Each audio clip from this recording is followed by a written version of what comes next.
Ngayon nga, sa loob tayo. Ito ang aisle ko. Aisle 1. Punta tayo sa pinakaharapan. Sa loob na kasi tayo eh. Medyo tagu-tagulan tayo, ha? Yan ang opisina ng boss ko. Yan yung harapan. Ma Hindi pa maayos, pero ito ayos yan. Laging ayos yan. Wop, walang laman. Ayos yan. Puro ayos yan. Ganda nga eh. Ito, puro beans. Ito naman ang aisle 2. Yan, akin yan. Akin ganyan. Ayan ang front. Yan ang cashier. Yan. Okay. Lilibot kita. Itong aisle 1. Palit lang to. Siguro mas malaki pa guys sa ano. Aisle 3, aisle 4, aisle 5, aisle 6, aisle 7.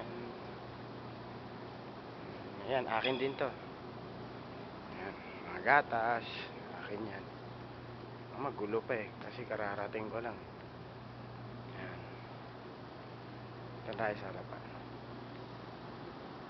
Walang, ayan, tinapay. Akong nagmamanage ng tinapay. Ayan. Ayan.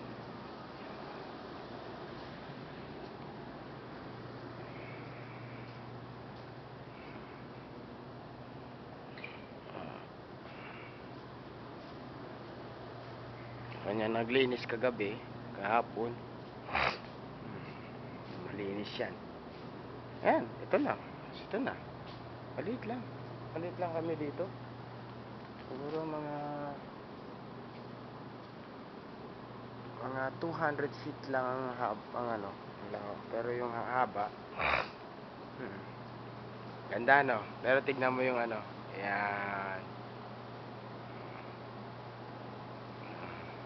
Ceiling naman ang katarantaduhan dito.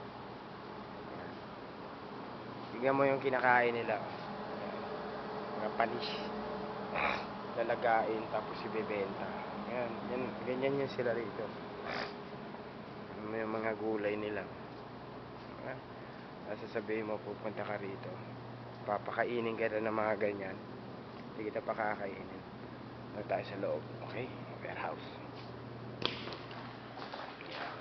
Warehouse. Tchadan! Yan ang warehouse. Gulo-gulo. Gulo-gulo ng warehouse dito.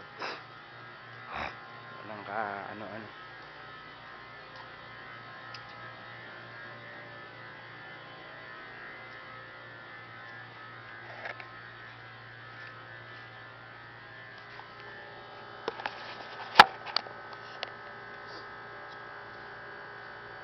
Ano?